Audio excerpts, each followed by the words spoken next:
We are live. Hey, hey, I said I got We in something on my here. mind. We in here. This is the chop up. You What? know, got something on my mind. Thinking of Hey, the time we here on a Thursday. Yay. Up on y'all. on Thursday. Y'all just thought we wasn't gonna show up. Yeah. Hey, It's CP time. I've been up since 5 o'clock this morning. You feel me? It's now 9. You feel me? Shout out to everybody that you feel me. Work hard, play hard. You Work feel hard, play hard, without a doubt. Yo, y'all know what it is. This is the chop up. We're gonna give it some time for y'all to come on up in here. It's All right, gonna be a quick one. okay. Don't worry about us sticking around too long. We know it's a little bit later than usual, but we're gonna get in and out on y'all. We do have to talk about some things. It's some things we gotta talk about. So y'all come on in, y'all share it. And You then know, like what was it? Ja Rule and Ashanti. Well, no, actually, because we not on time. We there.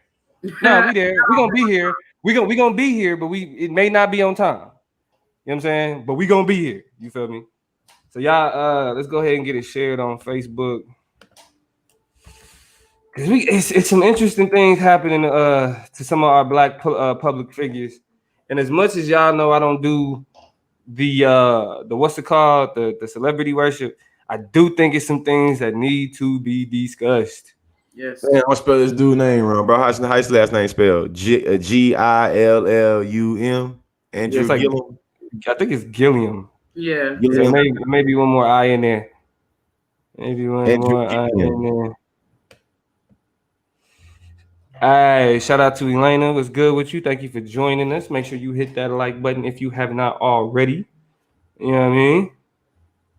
Thirsty Thursdays. Shout out to the Thursdays. You know, shout out shout out to to the future shout out to the future sponsors that's gonna be making sure that when we say Thirsty Thursdays, we able to play that in the background. You know? right. On some DJ shit. Definitely. What's up, Rita? See you in here. Elena, I did hear people talking about cuties. I haven't even decided how I want to touch the deal with a lot of that because it's just that crazy and that hectic, but I have heard a lot about it. What's going on, Noel? Welcome. Good evening. Yes, yeah. Hey, and one thing, if y'all can, just hit that quick share now. You feel me? You ain't got to give us no status. You ain't got to give us no explanation to the people. You ain't got to tag nothing. Give us a Hit that share now. Just hit that share now. That's love. We're That's gonna be love. You know what I'm saying? It's a little bit later than usual, so we are gonna go ahead and start jumping into it in a second. But y'all ease in and make sure you make your presence known as y'all come on in. Yeah, on this beautiful Thursday, this Friday Eve. Yeah. You know what I'm saying? For those of y'all who give up on the Celtics, don't do this. Okay. See us rise, baby. See us rise. Oh man. Hey, listen. Jimmy Buckets was a beast tonight. I don't know. I ain't never seen one person hustle like that, man. When it come down to it, man. Don't worry about it. My shares in. Shout out to the people that's tuned in. Damn it, we going live, and we ain't live at 5. We live at 9:20 Central Time. Shout out to everybody that's East Coast. Shout out to everybody that's West Coast. Shout out to everybody that's tuning in from over yonder ways. And shout out to Lester in the comments. Was good evening. How you doing? Have a blessed night yourself. We in the mix. Hey, let's go ahead and jump into the Snapchat. Yeah. I'm gonna go ahead. I'm gonna go ahead and get it started for today's episode on this Thirsty Thursday. What's good with y'all? This is the Chop Up. I am the political plug, Damo. I'm here with the lovely. It's your girl Toya G in the mix, in the building, having a good time with y'all. It's been a long day. I can't even front. But what better way to end the day than with the Chop Up? So I'm happy y'all on here with me. What's good? Facts. G Lee, what's good with your boy? Hey, stop hating and remember that education is elevation. It's your boy George Lee, aka Consciously. Don't forget to Lee. You also can find me at georgeleespeaks.com, baby. Hey, don't get lost in the sauce. Facts over feelings. You know, all of that, at Consciously, verbiage, phrases. Y'all know how it go. We in here. This is the Chop Up. Everybody, let's give a moment of silence for Toya and her Celtics. They down 0-2. All right. In the Eastern Conference. It's a series. It's a series. It's a series. Look, the Clippers just blew. You know what I'm saying? A 3-1 lead. You feel me? So anything is possible in this bubble. You know what I'm saying? So that's just that we're just gonna get that out there first. Yeah, forget the Clippers. Yes. Yeah, let me say that. Forget the Clippers. I'm being PC just a little bit, just to not be gratuitous, but forget all that talk. Championship favorites. LA belongs to the Lakers. Yes. They called you out for being a Kansas City nigga before. Don't make me do it again. Forget where you're from. We're from the middle. Okay. I have no reason to like the Celtics. You have no real reason to like the Lakers. But no, it's all basketball love, and for real, the best team is left standing. They played terribly, so it is what it is. To answer Noel's question, which is something y'all might be wondering, y'all didn't miss us on Monday. We didn't go live. We had to move some stuff around. We just wanted to make sure we salvaged the week somehow and pulled up on y'all. So we just moved some stuff around real quick, but you didn't miss nothing. Matter of fact, a lot of the stuff we was gonna talk about Monday is still relevant today. Talk to we got and we actually got some more interesting, more recent news to get into. So we're gonna go ahead and get it started with the Snapchat. Y'all know how we do real quickly. Interestingly enough, during this election season, we could think back 2 years ago. It was a young man, rising star in Florida. Actually, he was the mayor of Tallahassee, Andrew Gillum. He ran for governor of Florida, and lost pretty bad, actually. But ever since that loss, it has been really downhill, for the brother. More recently, we'll speak to some controversy involving him. Drugs. Yeah, that one. We ain't gonna talk too much. We don't get into the sordid details of it, but it involved him, drugs, another man, and not a lot of clothes on him. You know what I'm saying? And as a response to him being a political figure, when they get caught up in that type of stuff, what typically happens is they do interviews. And within the interview where he's clearing up this controversy associated with himself, another man, and drugs, he exposes to the world that he's not gay, but he's bisexual. To be clear. When y'all heard that news, because we've talked about specifically in the political chop, we've had conversations about Andrew Gillum before. I felt like, he was, he was hype. I felt like it then. You know what I'm saying? I felt like we talked a lot about how having these liberal figures, having these like really public names, it don't really mean nothing in terms of elections. So when y'all heard what happened, like what was y'all initial? Excuse me, what was y'all initial reaction? All right, elaborate on your intense response, Lee. Why? What the hell?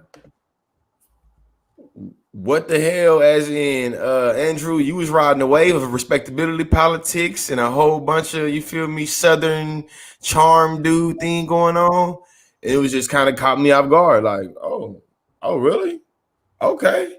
And then to me, just the fact that me being married, you feel me, what stole the headlines instead of what it was the headlines is like, all right, that's interesting as well. Well, what do you elaborate on that? What was interesting about it, nigga? Yeah.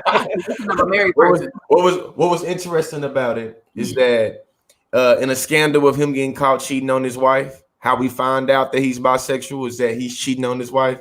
Is that is what takes the headline, is that he is bisexual and that he is not gay but bisexual, and kind of how that became the conversation and not nothing about, you feel me, him cheating on his wife. Yeah.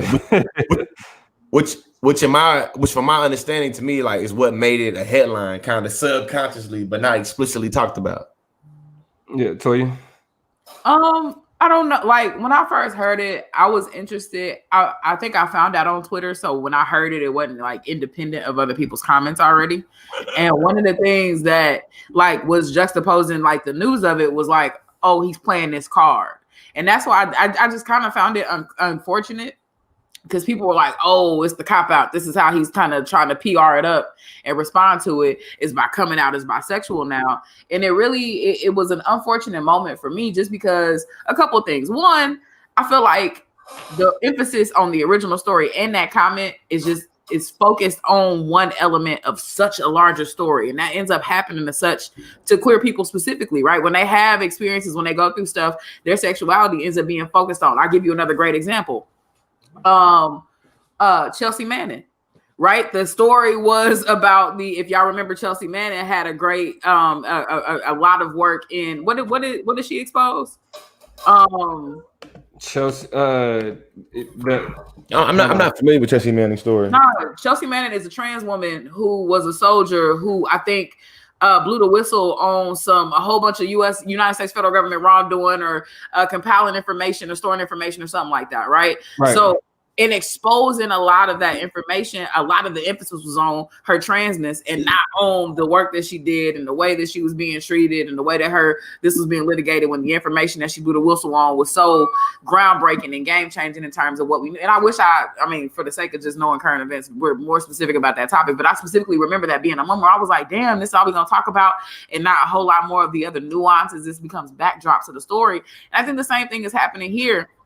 There's a lot of moving pieces to this story, but of course we fixate on the sexual orientation of it. So a lot of interesting things. I want to show y'all how the government works. I talked about government wrongdoing, and now 0000000 is calling my phone. I don't know who this is or what. So you talking about Chelsea Manning? You talking about the enemy? Talking about the enemy?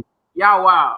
You know, I feel that. I felt like I had a similar reaction to shout out to Davon Love.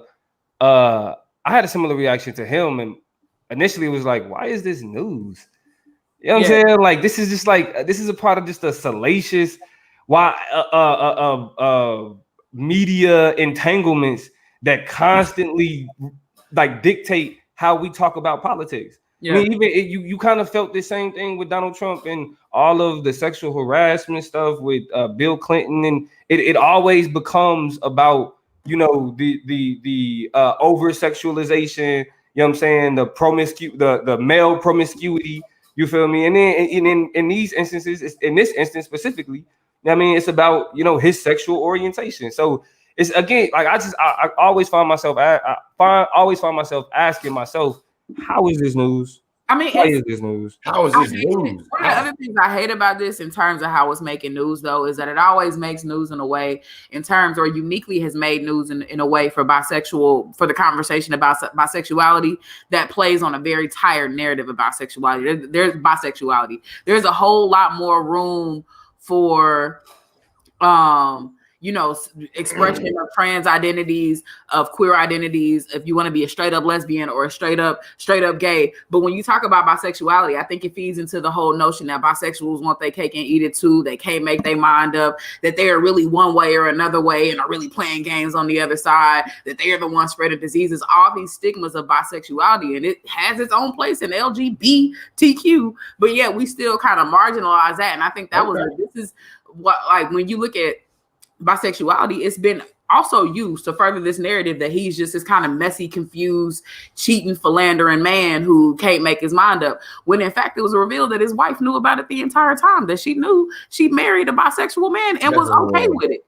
Right. And so how they resolve their infidelity is just like at the point I read that she said something like she knew about it, but kind of if she knew that it was going to be something public, then maybe she would have maybe she would have thought twice about marrying him, and you know what I'm saying, getting you know what I'm saying. Which I mean, I'll say this, and then I'll ask. Like her tweet or something like that. She tweeted it out or something like that. It's like, I mean, I feel like, and that's a part of the problem with this portion, because with anybody else, this is just their business. You know what I'm saying? It's family business. It's a man cheating on his wife. You know what I mean? With anybody else, but because people choose to do interviews, you know what I mean? And because he's trying to salvage something that, bro, politics in America, specifically with black people, it ain't a lot of salvaging you can do with this one, bro, because they, in terms of your image, they look for everything to tear black people down in politics anyway. You know what I mean? So the thing that you should be focused on, instead of doing interviews, explaining yourself to an America that already, Florida specifically, that already rejected you as the leader of the state, your focus should be your family and explaining yourself to your wife. You know what I'm saying? Not to why America needs to know that you bisexual. You know what I'm saying? But let me ask y'all this. Ultimately, do y'all think the interview and his explanation and all of that was appropriate given the circumstances? What do you mean by appropriate? Appropriate in terms of, you know, just like in the sense in which I said that you have a family. There's a wife involved, right? A family involved. and this is intricately tied with her life. You know what I mean? So when you do what you do, in my eyes, I think it's inappropriate, because when you do that, right, all you're doing is exploding the topic in a way that she was never complicit with anyway. You know what I'm saying? I think that this conversation is just about to lead us perfectly into a conversation we're about to have about misogyny or misogynoir. You know, my country ass is trying to pronounce that, so you know, don't slander me too much. but I think that the way that how this debacle has impacted this Black woman in her marriage and it being marginalized and what has come to the forefront, I think that it's kind of one of those, I guess, kind of more subtle manifestations of misogynoir, where we kind of think about the pain and suffering of Black women kind of secondary, third, fourth, fifth, and we think about the more sensational things first. And then maybe we'll get to how Black women are impacted by, you feel me, our laughs, giggles, and, you know what I'm saying, philosophical questions. I don't want to undermine that point at all, right? Because misogynoir is a very important component of this story, how she's been treated, how she's been lambasted and accosted as this information has come out. You've been seeing it, right? People have been challenging her and criticizing her. Why would you stay around? Would you stick around? You less than, you're not really a real woman if you are willing to be married with somebody who does these types of things. And so there's a particular target in there. What I will temper some of this, and I want to before we transition to the other conversation with, is the understanding that this has been PR'd out, that this woman is not completely without consent and without even some suggesting and consulting with people about how this is supposed to play out. So there is some type of strategic end game. Gilliam is not just popping up saying what he's saying, and she's sitting alongside her husband, right? So there's something in her mind, there's something in her heart that aligns itself to say, this is somebody I'm married to. It's also important to note that in terms of the drugs, I think it came out that he said, I didn't do drugs. Like, it was liquor and drugs in the room. And people get going in different types of ways. When you set up the setup, we don't always got to be out the same thing to make it do the thing when we get to doing the thing, how it get done. So, okay. Everybody don't get going the same way. So he's been able to kind of circumvent some of that drug usage by saying that wasn't mine. That belonged to that man. You talk to that man about that. And in terms of this woman and her husband, she's like, I know the man I married. You know what I'm saying? I understand this. We go through issues just like everybody else. It sucks. It has to play out in the open. But I just don't want to leave it seeming like she is completely unwillingly she knows something going on. Right? Well, they PR'd it up, and she was a part of those strategic meetings. She's a part of how this thing is unfolding, and she's clearly okay and has peace of mind and is sleeping at night with what's happening with her and her husband and her marriage, and that has to be okay too. Hey, I mean, if it's okay with her, shit. But I mean, I think his political career though, yeah, I don't think it survived this one. We appreciate you. We appreciate what you did when you did it. But we're gonna keep it pushing. So that's a snap. Andrew. Go ahead, Toya. Well, I was just gonna say, Rita got a comment, and she's been the one really kind of vibrant on this issue. So I do want to look at this. Rita says, but I'm wondering, why is he talking about it now? He was in that motel with another man for several months ago. His wife definitely knew by the time he did that interview. And this is what I mean when I say it got to be some strategery behind it, because this was old news. It's dead. Your career has already been broken. Spend time working on your family, fix yourself, find yourself, do the things that make you happy. But this is not really viable. So why now? Why, as a unit, have they come out? And like you do have to wonder, but it's all, I mean, I got a degree in it. It's all PR. It's spin on this thing. Trust me. Communication. You don't really know the end game. Right. Yeah. All right, let's go ahead and get into this next chop. We're gonna get into this, we're gonna call this one the culture chop. And we staying in the mess. We staying in the mess. But there's a method to our mess. In the drama. It's a method to the madness. We staying in the method, the madness and the messiness, but it's a method to it. You feel me? You trying to get into some thought-provoking conversations. Yeah. Now, and this conversation, this culture chop is we talking about Cardi B and Offset and their divorce. Now, not the details, because we don't get that part. We don't know. We don't give a fuck about. What we do know is that Cardi B and Offset are getting a divorce because of infidelities. Now, it's funny. I was just on the I was talking about this on the Over 30 podcast, and I just want to point out, I don't think niggas like that could be. I don't think like niggas that live in the world that like niggas like Offset live in. I don't think you could be with niggas like that and expect that they ain't gonna dibble dabble just a little bit. Like I said, that world is too easy. Well, I don't know, because it's also not a lot of dibbling and dabbling. We had Talib Kweli very upset and going off on a black woman because of the accusations that not only do they not marry inside of their race, but that they're not married, like they're married men in hip hop who are protective. I know 2 Chainz is very protective of his marriage and how it kind of plays out. So I think it's kind of damaging to black men and their images and, you know, our truth about their realities to say that all of them is out here being infidelity just because they getting a rap check. Like I don't want to lean that hard. Listen, but I mean, this nigga does not have a precedence for doing something. You know what I'm saying? I mean, it's just like it's when you look at these things, you feel me? It's just like I'm speaking as a nigga who care about niggas and who like look at George. Look at George. George is like this nigga because George was in the chat at the over 30 joint. Like real, I knew in his head he's like really Damo, really nigga, you saying this shit. But yo, so he got his infidelities or whatever. The woman who supposedly is pregnant by him was like, I didn't know how serious to take their marriage. So I'm like, word? Like that's how people feel and all of that. But first, what was y'all reaction though to that? Like what when it was like Cardi B Offset getting divorced? Oh my God. What was y'all reaction to that? I automatically thought of the smear campaign shitting on, you know what I'm saying, the woman from the hood, you feel me? Let me not say black woman, some people, because I don't feel like even getting into that, you feel me? But definitely the aesthetic of the hood and just how she just got attacked by Cardi B. By Candace Owens, and how when she got attacked by Candace, when she got into it with Candace Owens, how a lot of people was already coming for her legitimacy and her credibility and her song WAP and what it represents and all that. And then literally a few days later or a week later, backdoor about this.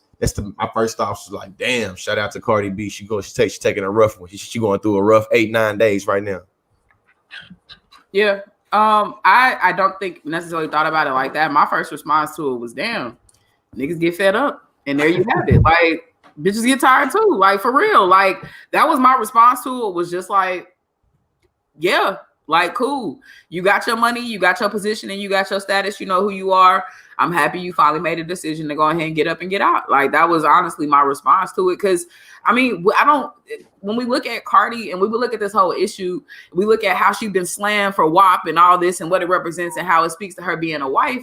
A lot of what y'all got to recognize is that she asked for the divorce. She's the one who leveraged the divorce, not him. So he clearly ain't got no problem with cooking and cleaning.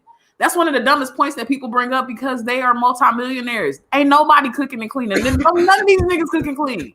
Somebody else is doing all of that. It's a lyric in a song. If you think she up here really going out of her way to cook and clean every single, I'm not saying she don't make. Hey, Latoya, it's really, to me, it showed the inconsistency on a lot of their behalves. Because that's other lyrics. Her other lyrics is "Be careful with me." Yeah, well, I mean, yeah. This goes. They ain't bringing that up though. I don't understand that.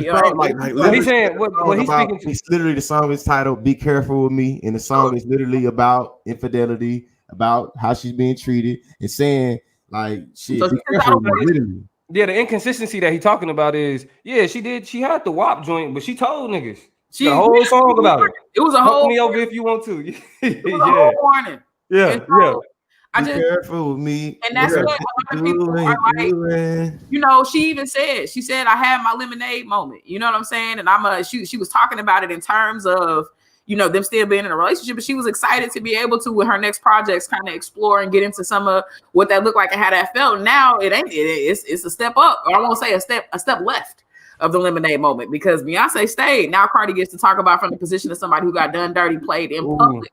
And that's when we get into that bigger picture, you just like, I'm glad you brought that up, because that's a great juxtaposition. Because like when I initially seen it, I was like, ah, damn, again. You know what I'm saying? Because remember when he got caught the first time, it was just like, damn, again. You know what I'm saying? I really didn't think nothing more of it. More than that, like I said, I have a certain perception of Hollywood relationships anyway. That shit look good. What Drake say? She look like a star, but only on camera. Only on camera. We look like we in love, but only on camera. You know what I'm saying? So it's like this Hollywood shit. You can't look at these couple goals that niggas be talking about. Like, you know, the memes with the two Maseratis, the pink and blue Maserati is like couple goals. Yeah, he taking that Maserati Yeah, he's taking that Maserati to the side chick house. You know what I'm saying? So it's like that's how I see that shit in the first place. So what really kind of got me, and this is kind of getting into, you know, the bigger picture of this conversation, is that the response though, like how people were essentially celebrating, you know what I'm saying, the fact that she made this statement about not cooking and not cleaning, but still get in the ring. You know what I mean? Now it's like, oh, now where that ring at now? Where that? So there's literally a celebration of a divorce for this woman and her husband because of statements that she said that caused controversy and other people disagree with. Not to mention people is cooking and cleaning out every day and getting divorced still. So getting divorced still, getting cheated on still. Talk about it. But so let me ask y'all this: what do y'all think is behind the desire to celebrate like such a sad moment in a relationship? You know what I'm saying? Based on the fact, like just based on the simple fact that she had this controversial song. Like what is the underlying, you know what I'm saying, reason behind why people want to celebrate Cardi B and Offset getting divorced? I mean, number one, Cardi is an easy target because she's been out here eating. You know what I'm saying? So in terms of just general flack and general criticism and the way that she really emerged, like, I'm out here, I'm me, I control my body, I control my image, I control my sexuality, run me to check. Like, people have been looking for opportunities to humble her, right? And so I think, you know, it has a lot to do with her uniquely being a Black woman, but it also has a lot to do with Cardi, right? For a quick second, if y'all recall, Cardi was by herself.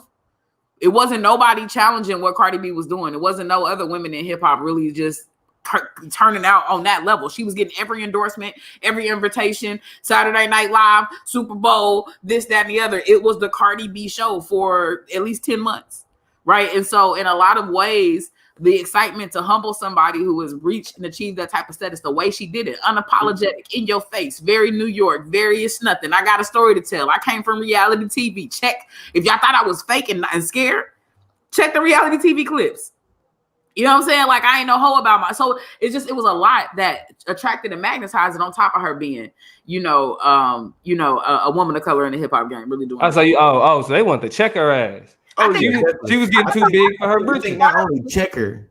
If I want to add to Toya's analysis, I think it's literally we've already seen last week with the Candace Owens beef, the weaponization of respectability politics, and her being from the hood and her speaking a particular way and her manifesting and performing her femininity and her womanhood and her not giving a damn and her, you know what I'm saying, being basically like pussy power, you know what I'm saying, type shit. I think that pissed a lot of people off. I think that because she's been so defined and going against a lot of the gender roles and going against a lot of the, you know what I'm saying, expectations. The normative behavior of women. You know what I'm saying? She pretty much is like, shit, we can't wait to whip your ass back in line. And can we also say the positive? I mean, that's what's going on right now.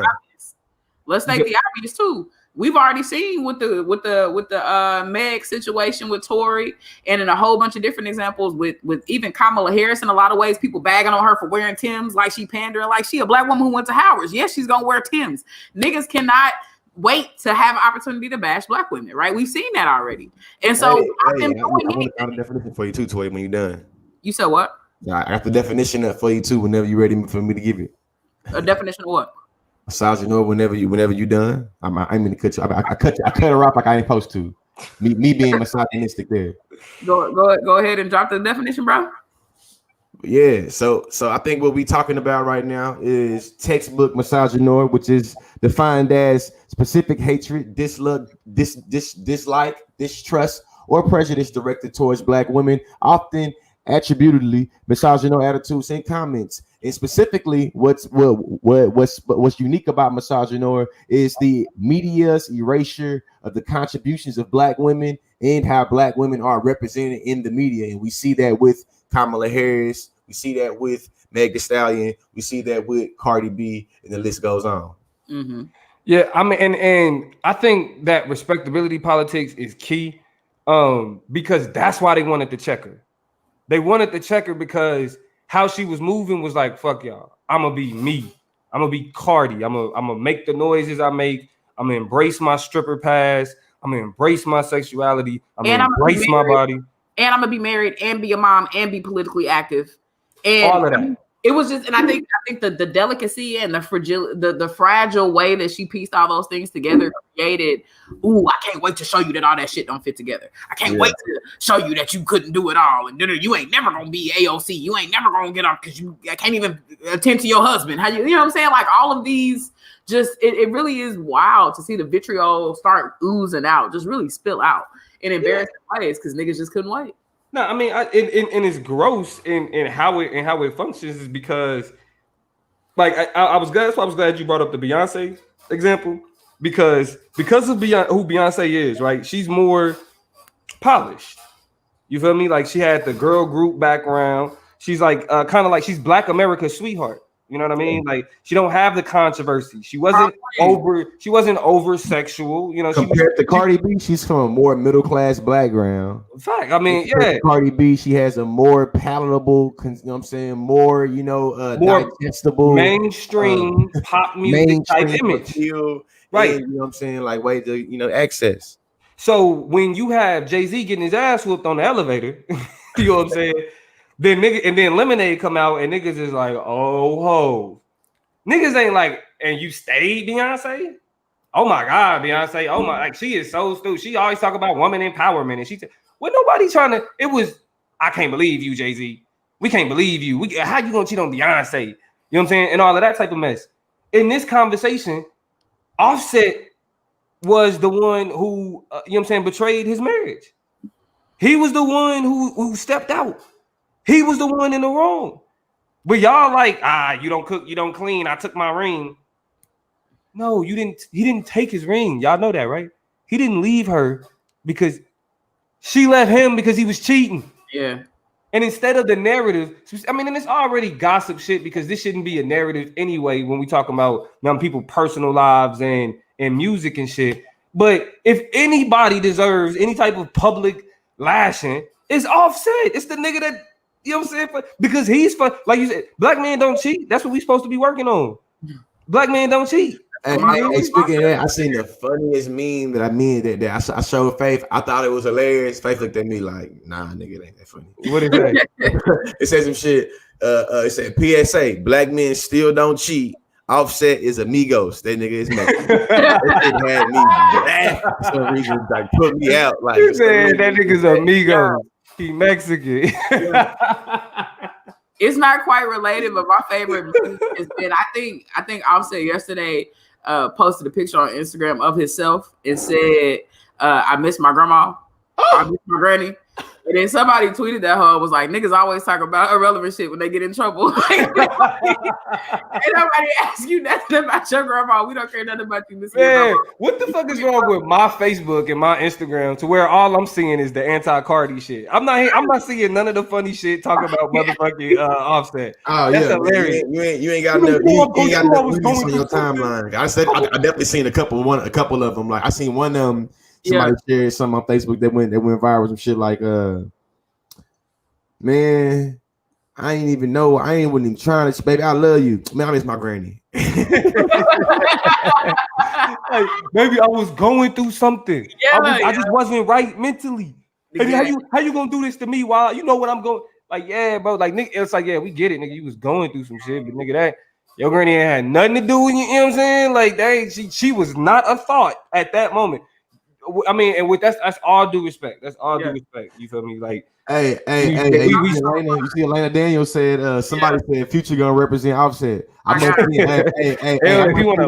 see the meme though. Future buttoned up though with a suit, like representing Offset in the court. You feel me? Divorce court. Offset. I mean, Future. Like, oh man, ain't going too good. That's the last nigga you want representing you in some marriage shit. What's up, Toya?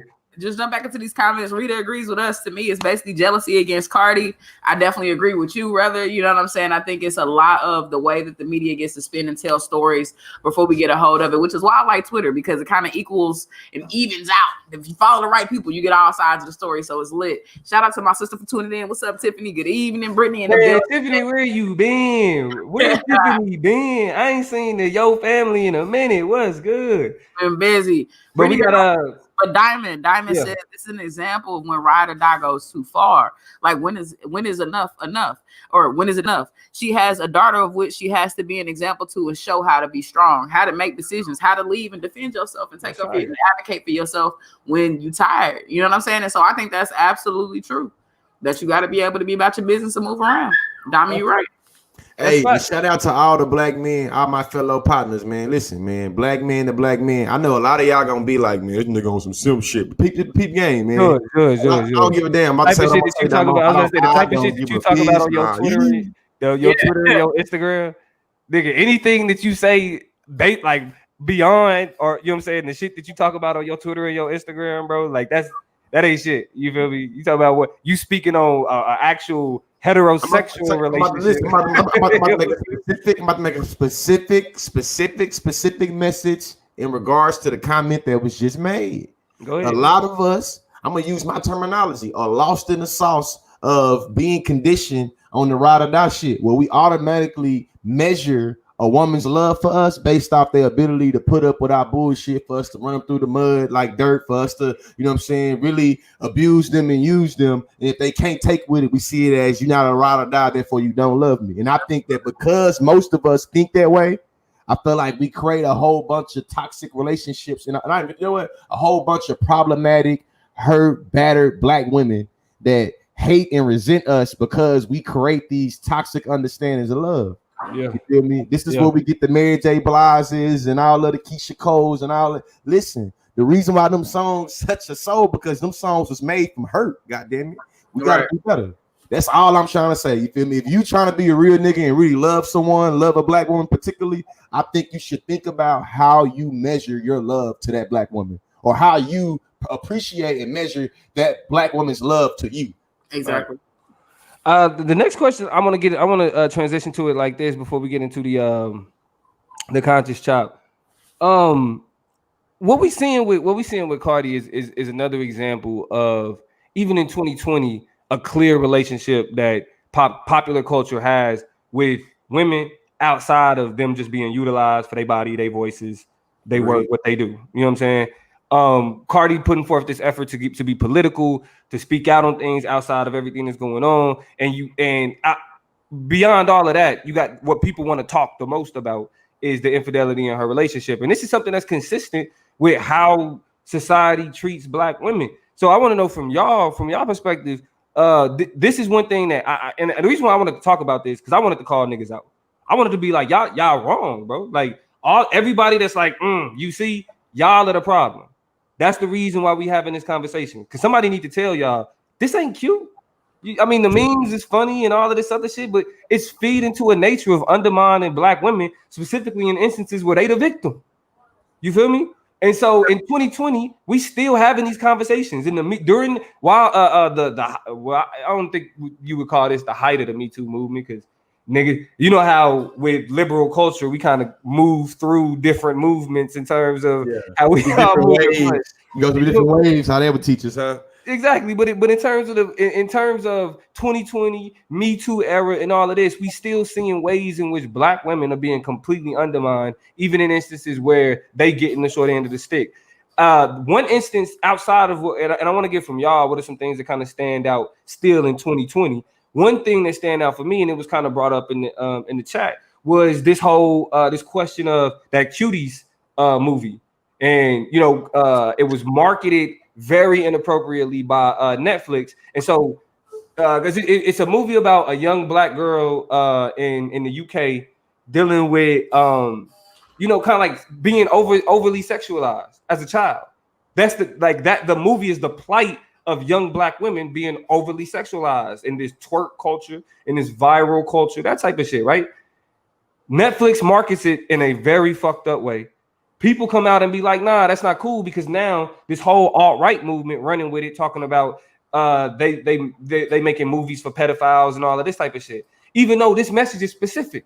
You know what I'm saying? And you still have, I've seen black people that are still sharing these same conspiracies about this movie, undermining the work and the story that this black woman is trying to tell. So we have right now in a world where we can all stand together to be like, nah, support this shit. This is what we need to rock with. But specifically in black conservative circles, you see this movie being painted as something that is trying, that's something that's an attempt to appeal to pedophiles. You feel me? The story, again, you got a black woman director who's being victimized based off of a ill, you know what I'm saying, misinterpretation of what her film was and how it was marketed by the company. But now she's somebody who's trying to market the pedophiles. Like, that shit is ridiculous. And as a people, as black people, we got to support the shit that they do and not depend on the same headlines and the same media people, because we know that when the story comes out and is misinterpreted, that shit that gets shared a million times. But when it's clarified and cleared up, ain't like that, don't even touch the top of the news feed. You know what I'm saying? So what are ways that y'all feel like niggas is still not getting it in terms of how our culture and popular culture is treating black women? I think, well, George, you said you had a lot of different examples. I think the most biggest and most flagrant ways is, like you said, feeding into the propaganda. Like, I think we take the low-hanging fruit. A lot of the times we take the easier conversation to have. We take the easier version of how to talk about this issue. That's why it's been so easy to default into, oh, Cardi must have been doing something wrong. When again, she is the person who declared the desire for the divorce. She's the person who said, I've had enough of this relationship. I want to go. His wrongdoing is too much for me. And so instead of really being investigative and having more developed, nuanced conversations, when it comes to black women, we take the easy version, right? Why did Meg get shot? Because she's a big man and she must have did something to Tory to make him, like, you know what I'm saying? Like, it just becomes this very contrived version that leaves no space for a women to be the victim. And so I think the word you used was the victimized or vilified, right? They end up being vilified in a lot of situations and scenarios because niggas don't think complexly. And by niggas, I mean the everybody niggas, not just black people, but niggas, the everybody. In terms of how that word is operationalized, people plural, niggas in plural. But people do not take the time to wrap their minds around the experiences, the pain, the struggles of black women. The stories, the way that they try to tell them, they just don't leave space for that. It's too much work. I think that there's always, it seems like there's a pattern of the plight of black women always taking backseat or always being kind of decentered for something else that takes center stage. You feel me? Whether we're talking about Kamala Harris, Megan Thee Stallion, Halle Berry, you know what I'm saying?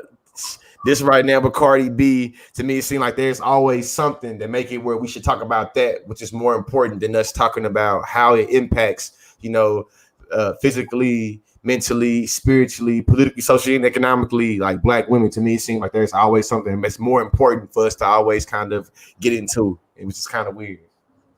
Yeah, I mean, I'll say this, and then we'll go ahead and get into the conscious chop. At the end of the day, man, it's like when it comes to all, like, ain't no progress if the sisters ain't involved in it. Period. If black women, in terms of their image and who they are and what they represent, aren't uplifted, aren't, you know what I'm saying? Put on that pedestal, because it's a sense of deserving that is there. You feel me? I mean, both black men and black women deserve to be placed on a pedestal by black people as a whole. You know what I mean? And so, as much as we talk about the stereotypes and the narratives associated with black men, the respectability politics that we put on black women gotta stop. It gotta stop. The fact that if Bernie Sanders could see the value in having conversations with Cardi B, I don't understand how you niggas can't. Yeah. Y'all tried to y'all hit her with that Candace Owens bullshit. You know what I'm saying? And try because Candace Owens is a faux intellectual in politics. Y'all want to position her. Nah, Candace Owens ain't no different from Cardi B. Cardi B just more real with her shit. Let's keep it a buck. Candace Owens is a political celebrity. That's it. Cardi B can actually make some shit that niggas really get down to. Exactly. Niggas really jam out. I bet you Cardi would get into the DNC before Candace got into the RNC. So So that's the culture chop. Hey, it is what it is. So we about to do what the conscious chop. Yeah. Can I give a shout out to a black woman real quick? Definitely. Shout out to Don Wooten. I don't know if y'all been keeping up with the news about the immigration camps and the hysterectomies that have been happening down there illegally at the border, right? But I don't know if y'all been watching this expo. They've been giving illegal hysterectomies to the women who have been captured at the border. Get hit to it. And I'm gonna tell you how we found out. Whistleblower Dawn Wooten, which is, I think she's an LPN or a nurse practitioner or something like that. Since that something wasn't right, was being told by women that they're being given forced hysterectomies, was like, what in the hell? What are you talking about? What do you mean we don't do that? That's not part of the thing. They say, no, this doctor right here has been forcing us and subjecting us to her hysterectomies. And it's a whole blow up happening at the border right now because women have been forced to have hysterectomies. But protect Dawn Wooten, because as a Black woman who very recently, when I say a Black woman, I mean Dawn Wooten got a thick accent. Right. Shout out to her. She's doing her thing. I'll show you a picture of her real quick. Y'all get on MSNBC and read about Dawn Wooten. A Black woman. I seen that hairstyle. Dawn Wooten, man. Protect Dawn Wooten at all costs. Absolutely. But she been holding it down. I had to salute her on this show, even Definitely though gonna be targeted. We didn't have an individual segment, but something's happening at that border, y'all. And now we see it's intersectional because Black women are involved and on the case. So now, once again, the issues and the burdens that we see plaguing this nation, Black women find themselves at the forefront of being a part of, that liberation. So she's doing her thing. But y'all stay tuned to the political plug at Toya G, at the Consciously. You know what I'm saying? Because this is definitely the type of shit that this is the shit that got to get talked about. Yeah. Period. This is the shit that got to be. And you know what? What's crazy is that, and not even really, because we're gonna try to keep it short. And I definitely want to really get into this conscious shop. But this goes, if anybody was paying attention to the page today, I released we dropped the promo video from our last episode where we were talking about medicinal distress. And this is a perfect example of why we have, especially Black people, minorities, have the relationship they have with medicine and science. Because stay away from me with it all, because it can't be trusted.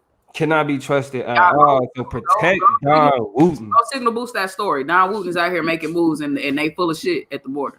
Yo, and this portion of the episode will be made available, you know what I'm saying, in clip form but tomorrow. You know what I'm saying? Share that. People need to know that. Definitely. All right. G Lee, let's go ahead and get that content. Share for sure. Dawn Wooten. You feel me? Doing ground in the trenches. But next, getting into this conscious shop, man, we got, I know what I want to call this one right now. I want to call this family beef in the African diaspora, man. We might have to have a part 2 to this conversation because I know it's gonna be tenuous, but this is thick, this is heavy, so we might have to have a part 2. Yeah. We may just give y'all a piece of the conversation. We're gonna put part 1 in this one. Part one, short, you know part one. These got shit they got to do in the morning. So family just to give a little background for part 1. Yeah, just to give a little background, very quickly. The age we live in now, social media makes the world very small, and we're able to have a lot of engagement and interactions with people that live in other spaces and places and time zones that we probably may not never ever get to contact or engage without social media. You feel me? With that being said, this past week I found myself in a back and forth, with someone in the African diaspora, and though what we was going back and forth, I thought had kind of actually everything to do with now I think about, you know what I'm saying? The beef of African versus African Americans came up. And before we kind of get into the more tense places of that conversation, I'm just curious for y'all, for everybody in the comment section and for you too, what are parts of the continental culture that y'all wish y'all had, ties to, that y'all, wish y'all had a relationship to the most? Yeah, I think you're on mute. Yeah. Let me jump in there. For me, off the rip, it is language, right? Being able to have some of that native language, being able to learn some of that Swahili, some of that Yoruba, right? I really wish that I had the ability, because what we see is that Africans who end up living in America oftentimes end up speaking 4 languages, right? They speak parts of their native language, right, that are still very vibrant in there on the continent, in their tribes, within their particular countries, clans, groups, whatever, right? They still got their language. Then they learn the language of whoever colonized their shit. So they get to learn French, they get to learn Italian, they'll learn a little bit of extra stuff, that whatever. Then they come, or before they even get here, they learn English. Come over here and learn English, and then they get to learn AAVE. So you 4 languages deep, You know what I'm saying? I just off of merely existing in the way your existence was shaped. And so I really kind of wish that I was able to speak in native tongues that a lot of my ancestors and a lot of the people that I'm related to spoke in, but also benefit from having just an expansive vocabulary that's reflective of, you know, kind of the experiences of my people. And that's something we don't get to take advantage of. Really the only thing I wish is more so not what I wish I had, but more so what I wish I wasn't attached to, and that's just like the history of slavery. I mean, you know, it's because colonialism in Africa, but you know what slavery has done to the mind of Black people in terms of the appreciating their culture. You know what I mean? Like it's put us in a position to where even the parts of culture that we embrace still have certain anti-Black aspects to it, and so you know, like that pure culture, just ancestor, you know what I mean? Like when we talk about our ancestors specifically as Black people, I mean, we go back to the continent because we know our melanin and we know that the ancestors of our ancestors came from the continent. But when we called on ourselves Black people, we know where that Black begins, and it's that attachment. Like, and I know people always like to say, well, our history don't start with slavery. Like, no, our entire history doesn't start with slavery, but who we are. Like me calling myself Black, you know what I'm saying? Me saying my nigga this, my nigga that, regardless of what that means to me today, that's the beginning of it. That's its genesis. And so having a history and a cultural lineage that's outside of colonialism and racism and oppression, that would be dope. You know what I'm saying? To just be able to look back and be like, yeah, our gods are, you know, we prayed to. You know, we had this type of relationship to the land, and you know, my grandmother used to tell me the stories of this person and that person. You know what I mean? Like that type of heritage. Tribal relationships. That's what I'm about to get in right there. I'm about to say, for me personally, I would. That's what I wish I had ties to specifically, like the what tribe I came from specifically, or what tribes I have ties to specifically. Kind of what are some of their cultural some of their cultural rituals, practices, dress, you know what I'm saying, language, you feel me? But literally like tribe, knowing like literally specific tribe, knowing, you feel me, history of that specific tribe, and you know what I'm saying, like everything that come with that, you feel me? Like that's kind of what I would, you know what I mean, want to know, you feel me? Mm-hmm. And yeah, you know, and also y'all let us know in the comment section as well. The next question though, you know, why people letting us know in the comment section. So kind of one of the things that started this little beef, partially what started this, you know, dialogue in terms of what happened this past week, is I was asked the question of how do I feel specifically about African Americans being called out for appropriating African culture? I ignore that shit. I'm gonna keep it a bug. I love my African brothers. I love my African brothers and sisters. You know what I'm saying? Like I get, you know, why it's important to them and all that other shit. But you talking to us about appropriation, move around. Like it's like you can criticize me all you want. It's just like a conservative calling me a racist because, you know, I say Black Lives Matter. They could say Black Lives Matter is racist because it says Black Lives Matter, but is it really right? No, it's not. You know what I'm saying? It's a misinformed opinion based on some, you know, and I say prejudice in terms of not having a full understanding of what's going on.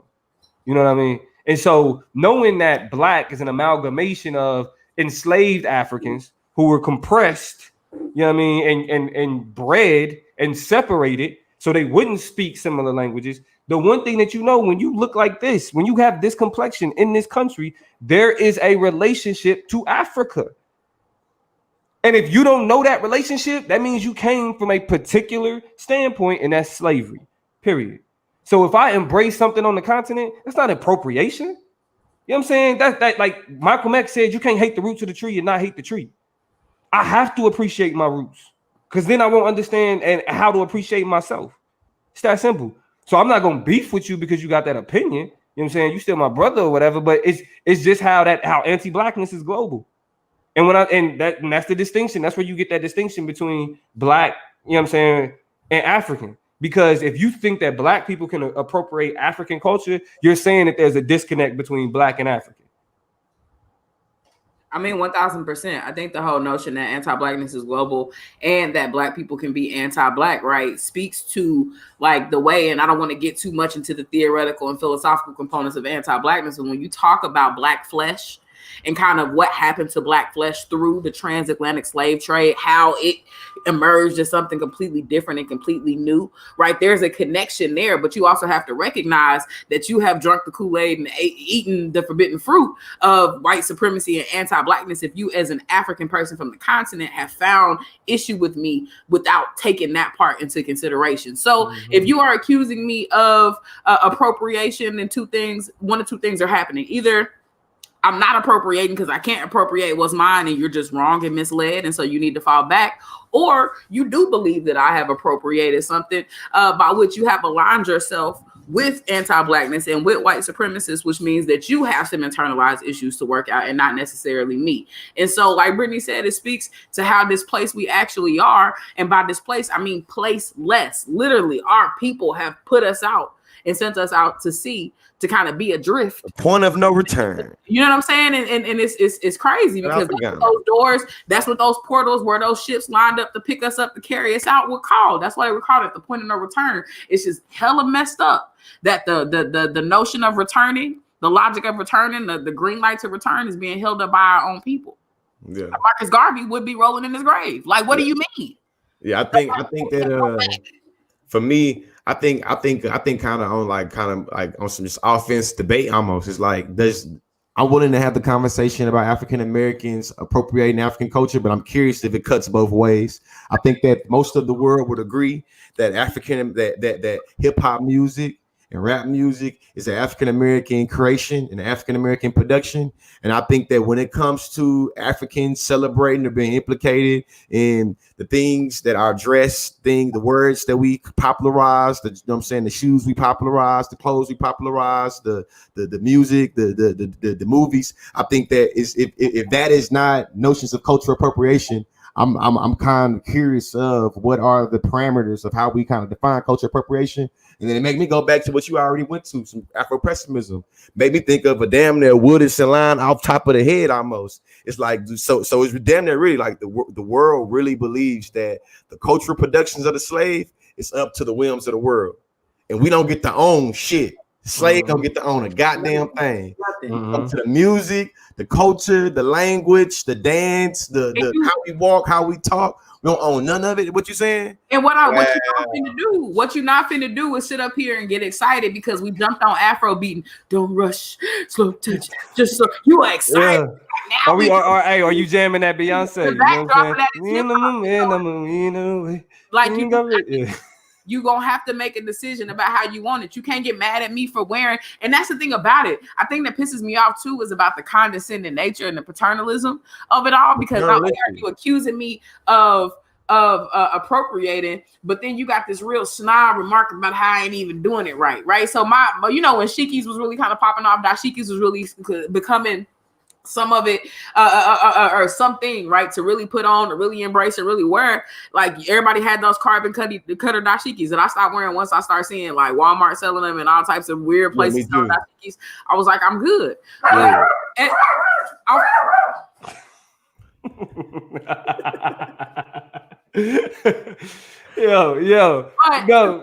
me finish my thought though. But like one of the things that really pissed me off was going back and forth about how upset a couple people I know that are from the continent were about me wearing my shikis, and I'm just like, what else do you want me to do? Have you went over there and told me when you was taking a trip to go see auntie and uncle, and when you was mommy and daddy and grandma and them, did you let me put an order in? Shout out to Anthony Abuli, by the way, and Khalid for making sure that when they go back home, they make sure to ask me if I want some gear, some authentic. And Kofi, and shout out to Kofi as well. Oh man, can't forget about Kofi. Like we stay swagged out, straight from Somaliland, straight from Ghana, right? They straight from Nigeria.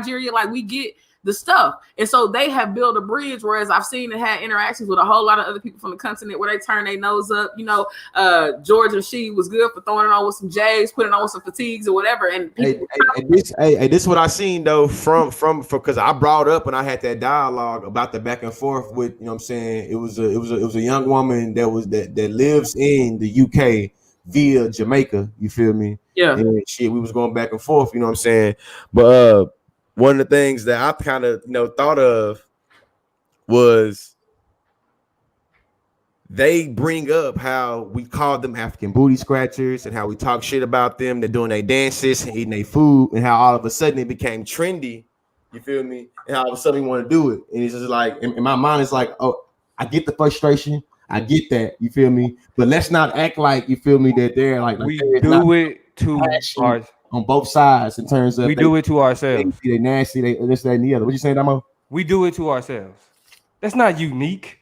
Niggas talk about niggas all the time.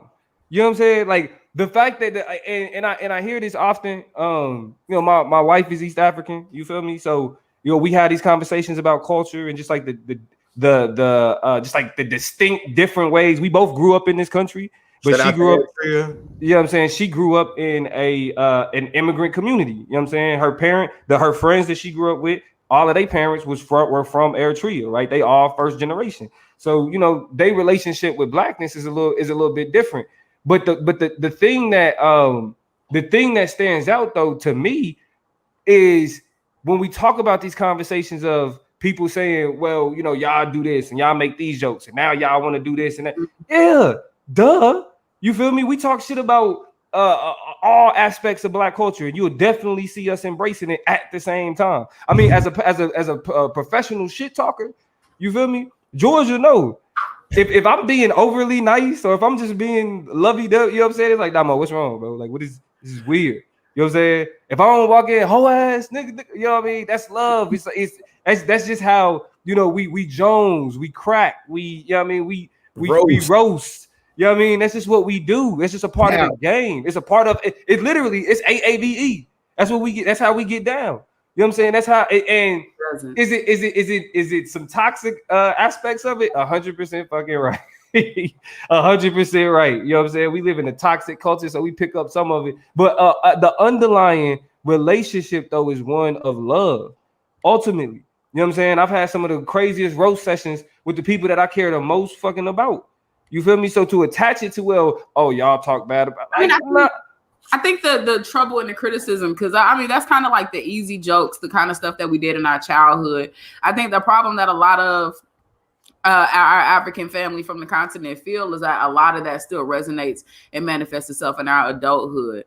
And so we invite them in and exclude them from certain conversations because we are protective of the certain notions of blackness. I mean, I think there is a level of less subordination.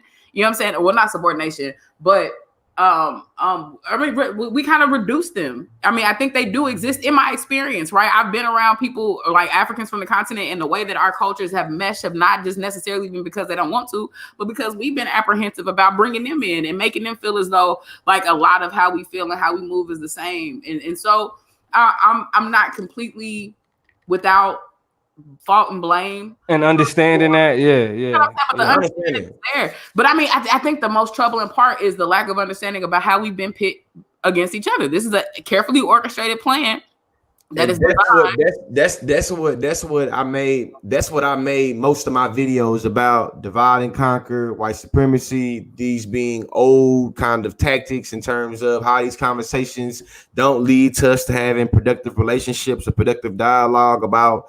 You know what I'm saying? Coming together. Shout out to the homie A Unity Anonymous. You feel me? So, but shout out to A Unity, definitely. Yeah, hey, but this, I to play the devil's advocate just a little bit, because on one hand, I do feel very strongly about this question of appropriation, and I know we kind of getting close to that. You know what I mean? Because again, remember, this is a part one, y'all. We wanted to keep this episode a little bit more succinct.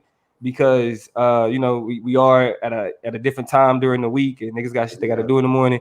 But in terms of this question of appropriation, there are aspects of black people even appropriating black culture though. You know what I mean? Like, so when you have Cory Booker talking about his cousin T-Bone. Come on, bro. You know what I'm saying? Like that's like black people who are trying to create a because we know blackness is not monolithic, bro. Your blackness is you. You don't need to have a cousin named T-Bone or a cousin named Ray Ray or a cousin named Pookie to be black. Peaches is also one they like to go. Yeah, you don't need a cousin named Peaches to be black. You black, you good, bro. key. But Also, I do think there can be an unhealthy relationship, right? Like that's why I wore dashiki one time. It did not feel right. I'm not gonna lie. It didn't, you know what I'm saying? Somebody had got it for me, so I wanted to be like, shout out to Brittany, you know what I'm saying? The OU debater. She had got it for me. Out the Brittany. You know what I'm saying? And W. Kamal Bell. He came to OU and he was talking about like, you know, white privilege and all of that shit. So I was like, you know, I'm gonna throw on the shiki. And the whole night it just did not feel right for me. You know what I'm saying? Like for me, it was just this. Like as much as I have an appreciation. I mean, as much as I have an appreciation for, you know what I'm saying, for African culture, it just wasn't my vibe. I went to a dinner the other day, swag mine on. But yeah, and there's nothing wrong with that. It's nothing wrong with that. But my thing is, I feel like me not feeling right in it though. If I was still trying to wear a shiki just so I could feel connected to, that's fake. If I'm just wearing it because like y'all be swagging y'all's out, like y'all be fly with y'all shit. I ain't figured that part out, and I'm gonna let, you know what I'm saying. Hey, let me ask one more question before we get out of here. Actually, this how I'm gonna end it, and I'm ending it perfectly for us to get to a part 2. But I'm curious when it comes to, I feel like the family beef of the African diaspora. We usually talk about the African American versus African kind of, you know, conflict. I'm curious to how do y'all think the West Indies and our Caribbean brothers, sisters, and non-conforming people kind of fit into this, you know what I'm saying, in terms of what we got going, in terms of this beef. Do they fit in? Do they not fit in? Is that like, what do y'all know? What's that? I think they make less of an issue about American Black people being on this side. Yeah, you know? They still on the same side that we on, so it's kind of like that connection there. Yeah. I think they're just a little bit more in the middle. And what we have to recognize too is they have a relationship with colonization, right? They have a relationship with slavery, at least in some regards. And so a lot of that is important to remember. They have a relationship. In some regards, shit, in most regards, they got it's the first drop. Exactly, right? And yeah, go ahead, Toy. My fault. They were able to protect certain parts of their culture, i.e., how they still have, remnants of the language, how they've kind of converged, things like patois and English, how they had, like, there's a lot of interesting, great things that they've been able to hold on to. And so they're in, this very unique kind of situated position where they got a hand over there in the continent. And then, of course, the Americanization that happened through slavery and through anti-Blackness has also impacted them as well. And so it's a little bit of both.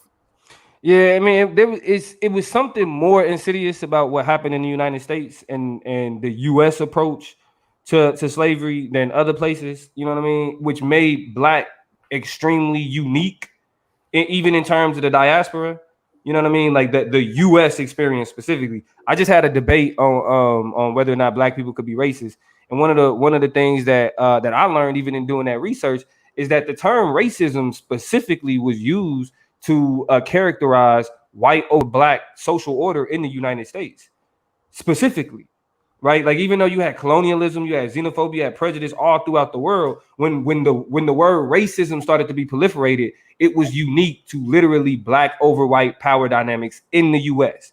So we can, like, without a doubt, understanding the etymology of the term racism and racist, you can point to the United States being a unique place in which that white over Black power dynamic kind of mutated, you know what I'm saying?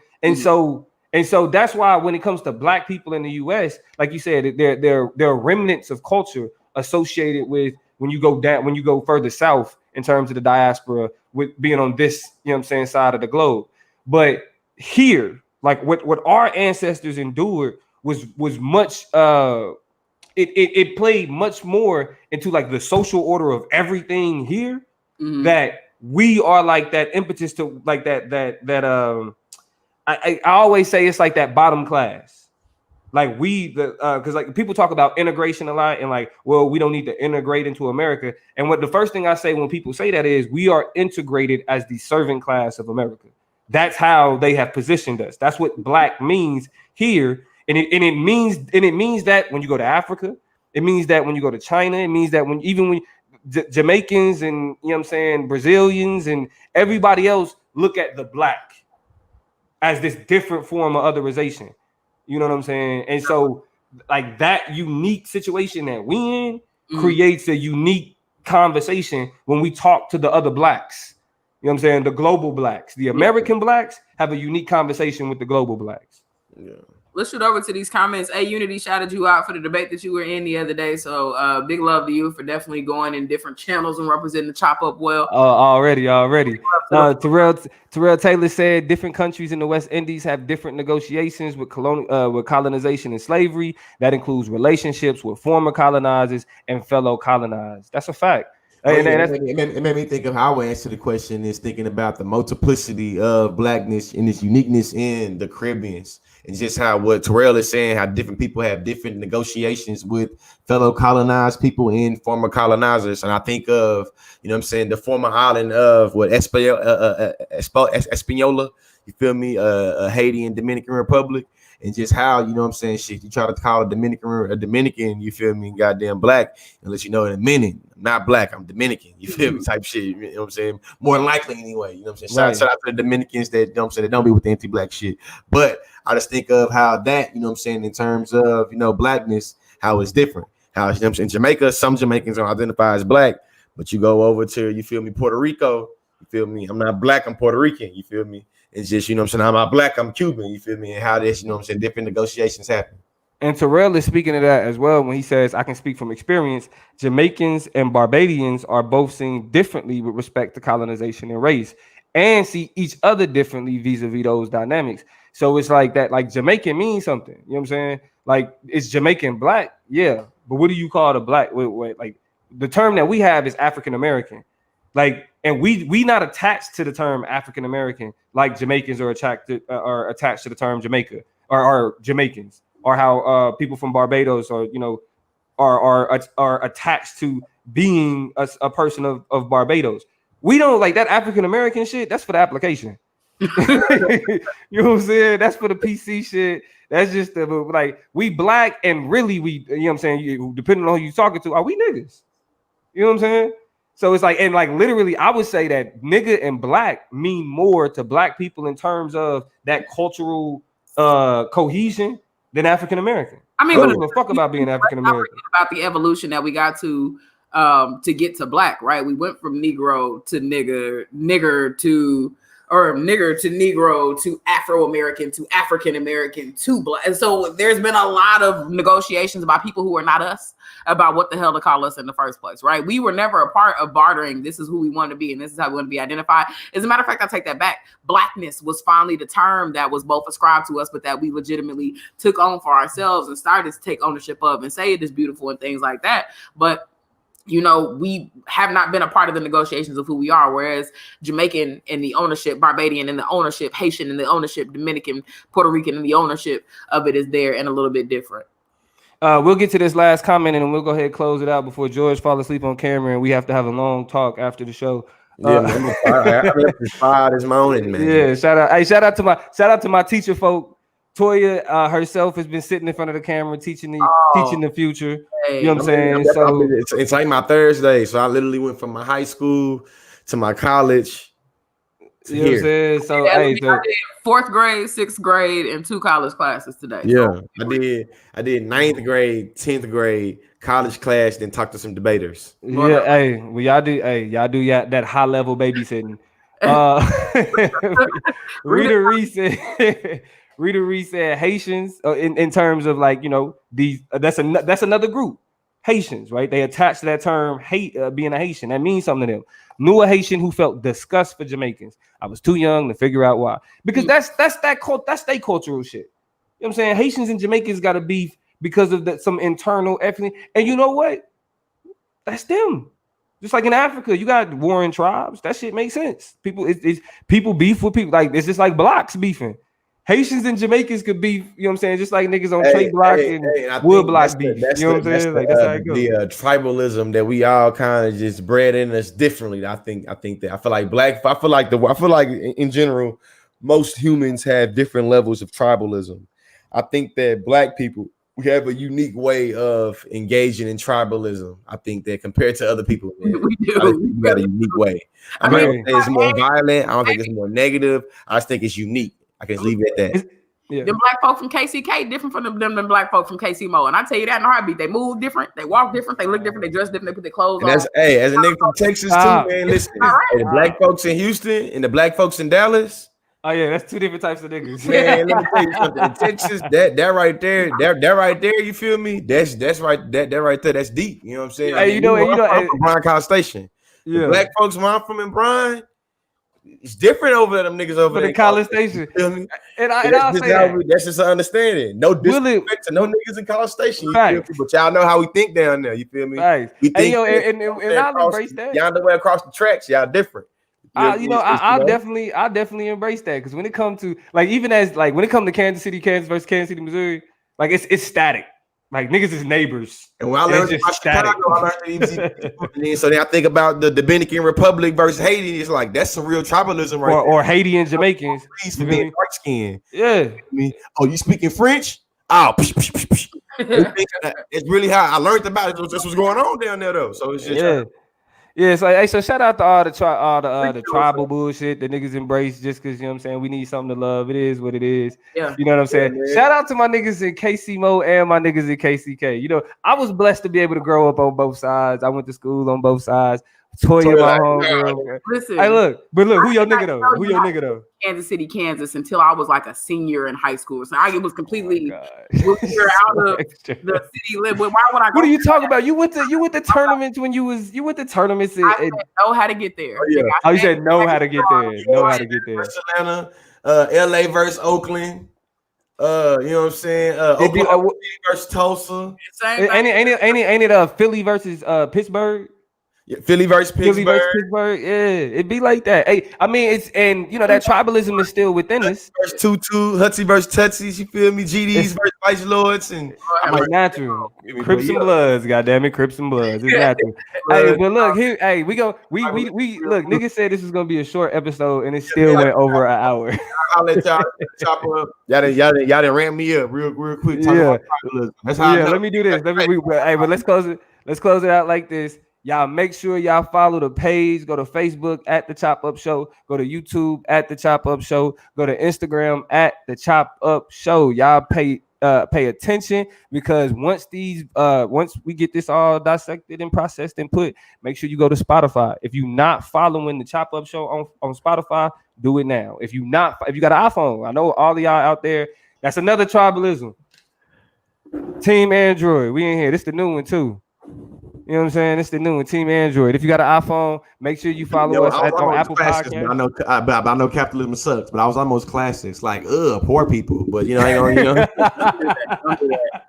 Hey, Chris Strickland said ain't no gang versus LA and Oakland representing the Bay all day. Yeah. So straight up from LA to the Bay. North Cal versus SoCal, I should say. North Cal. No, he said from LA to the Bay, it's love. It is what it is. But hey, shout out to my Kansas City girl Lacey in here for coming through testifying about Kansas City. Straight up, hey, more Missouri people. I love y'all Missouri folk. It is what it is. Hey, again, follow us on Apple Podcasts, follow us on Stitcher, follow us on wherever you get your podcasts. We there. You know what I'm saying?